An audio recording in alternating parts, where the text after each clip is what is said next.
Hello, and welcome to what is hopefully a new series on the channel that I'm going to try and do a bit more of. This is where I'm basically just going to talk and rant about certain things that I have opinions on. And judging by the title, you already know what I'm going to be talking about. Let's discuss Norton Antivirus, and why it is complete and utter garbage.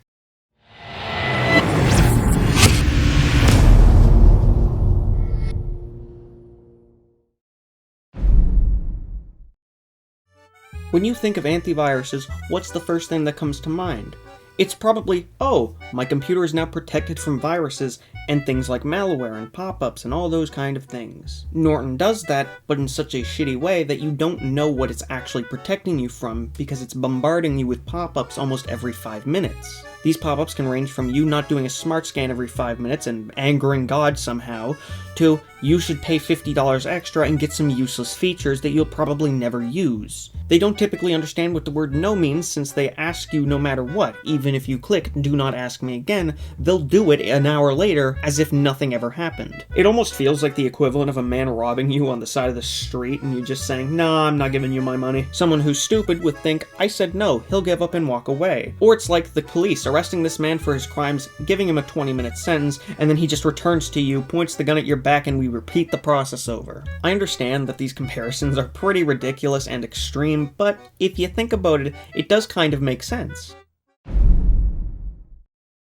My next point is when they just quarantine and delete files for absolutely no reason at all. They treat these files as if they're viruses, but you know that it's not a virus at all and it's perfectly safe to use. So you go in and you basically say, hey, no, this file's perfectly fine. If you could ignore this in the future, that would be great. Norton then does this thing where they basically say, oh, it's fine? Okay then, we'll restore it and we will whitelist it for you in the future. This kind of process is typically common with antiviruses, but for Norton, it's as if it has amnesia, and whenever you go to open that file again, it repeats the process saying, no, this is dangerous, you cannot use this. The part that makes it even more annoying though is whenever you go to whitelist the file. Very rarely does the option to go into the app and undo the process actually come up on the notification. I say rarely because sometimes it actually does give you the more options button, except those times are few and far between. This leads us into the third topic, inconsistency.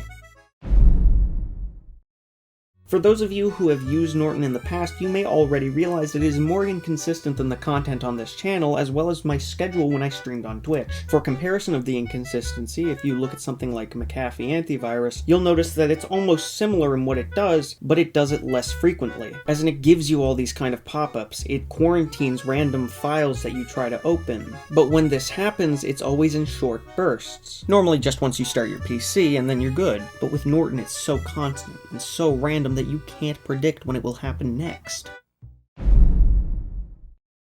There was also that weird point where they added a crypto miner onto their software, which made absolutely no sense. I did try to use it at one point just to see how it was, and it was so horrible. To see just how bad it was, I compared it to other mining software, going to work and leaving Norton running one day and the other software running the next. They both ran for about 4 hours. Once I got home, I checked them and I noted them down. I believe the software I used at the time was Easy Miner, but I could still be wrong about that since I deleted it months ago. What I made with the actual mining software was about 22 cents during the time I was away. While with Norton, I think I only made 3.5 cents. This was around the time Ethereum was between $4,000 and $5,000 Canadian, so of course the price will differ for other people. So to keep this from dwelling on any longer about crypto, Norton isn't even good for that.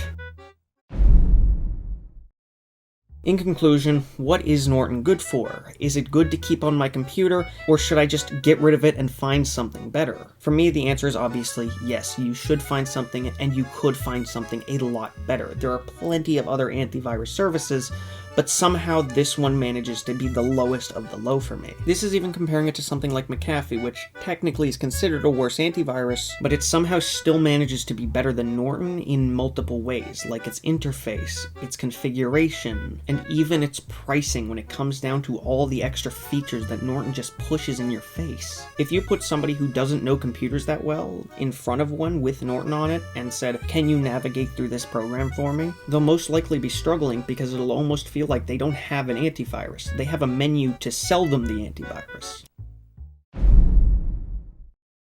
In the end though, I might have just had a bad experience in the 2 years that I've used Norton, so of course this is all just my own opinion. This isn't yours, this isn't anybody else's, only mine. You could feel the same way about Norton, or you could feel the complete opposite and think it is the best antivirus for you. Either way, I know there will be people who think this video is really informative, and there will be people who think that it's all useless information. But whatever you think is your own opinion, nobody else's. But anyway, I hope you enjoyed this video. If you did, please leave a like. Tell me if you want to see more videos like this. If you do have any suggestions of what you'd like to hear me talk about next, please leave it in the comments and I'll be sure to read over them. I also want to apologize for missing the last few weeks of uploads. I've been really busy looking for a new car and preparing myself for college when that starts in a few days. So I hope you enjoyed this video, and I'll see you next time.